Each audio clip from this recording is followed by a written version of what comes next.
قال النبي صلى الله عليه وآله وسلم اتقوا النار ولو بشق تمرة. حدیث کې راځي پیغمبر علیه الصلاۃ والسلام فرمایي چې ځان د اور نه بچ کا اگر کا د کجورو په یو ټوکره سړي یعنی نور وستې نه کېږي نو د کجوري یو ټوکړه ورکه خیرات دي خو ورکه ګلاس اوبه چاله ورکه روزه را روانه ده او ګراني خو پاکستان کې تاسو ته پته ده ډېره زیاته ده غریبانان ډېر زیات دي غربت سیوا شوی مزدورۍ هغه شان نشته نو که یو سړی زکات ورکوي یا صدقه ورکوي نو خبردار چې سړی په هر مالک خپل غریب پیژني یا په خپل خاندان کې هر چا ته خپل غریب معلوم دی چې غریب څوک دی او بل دا چې د الله د رضا لپاره ورکوي نو بیا دا سوچ مه کوه چې د سره مې لګي د سره مې نه لګي خو چې مستحق دی نو ولا ورکه صدقه ولا ورکه زکات ضروري شي په ولواله چې هغه چینه دي غوړي دي هر یو څه دي وګوره د دې صدقې باره کې به تاسو یو واقع ویم ناشنا واقع چې پیغمبر علیه الصلاۃ والسلام ناسو او صحابه ناسو جبرئیل علیه السلام راغی پیغمبر علیه الصلاۃ والسلام فرمایي چې دا صحابي به سبا مري یو صحابي نه خو دا به سبا مري ماسپخین پیغمبر علیه السلام دا یو او دا یو هغه دا صحابي پیغمبر علیه الصلاۃ والسلام راوغوښتو او ورته وایي په زړه دې سارمان شته اته خو پته نشته هغه ته وایي د الله رسول زما په زړه ډېر ارمانونه دي ښځه مې نشته کور مې نشته کپړې نشته پیزار نشته په ټوله زندګۍ کې ما چېرته خوږ څیز نه دی څکلی چې خوږ څیز څنګه دی په ټوله زندګۍ کې د پیغمبر علیه الصلاۃ والسلام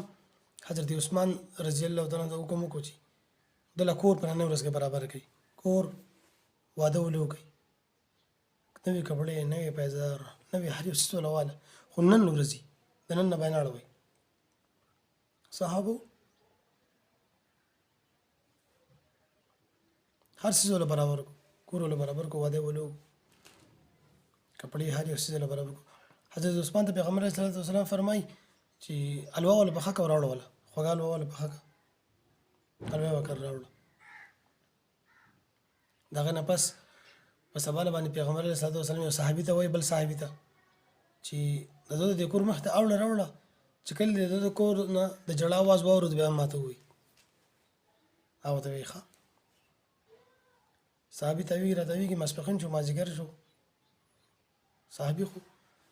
مړ نه شو بل ورځ پیغمبر علیه الصلاۃ والسلام جبرئیل علیه السلام ته فرمایي چې ته خو دروغ نه وي خو څه وجه ده چې دې مړ نه شو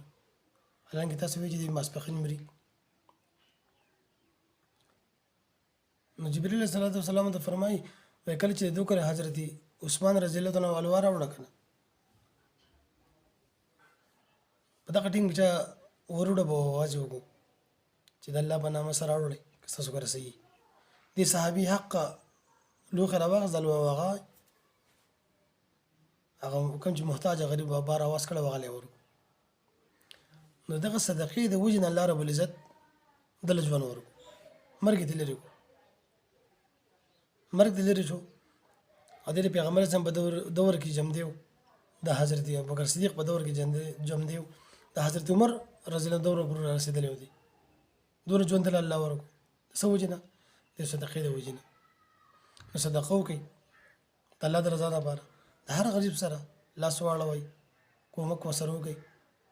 غربت سیوا شوی دی او ضروري نه چې مثال تر باندې د خلکو پسې ګرځوه نه په مالک ته د غریب مستحق معلوم دی هغه لی ورکړه یا په رشته دارو کې دی مستحق دی هغه لی ورکړه د دنیا غریبان خلک دی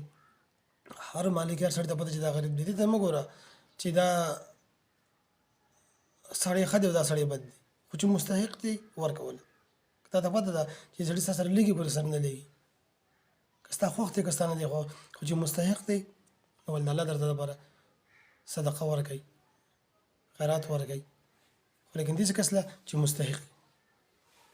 او هر چا ته پته ده چې مستحق څوک دی الله دې به د شته خبرو باندې عمل کولو توفیق راکړي طاقت دې الله راکړي مزید د نور ویلو د عمل کولو خوشحاله اوسئ آباد اوسئ او مزید سره دا خبره نور هم شیر کړئ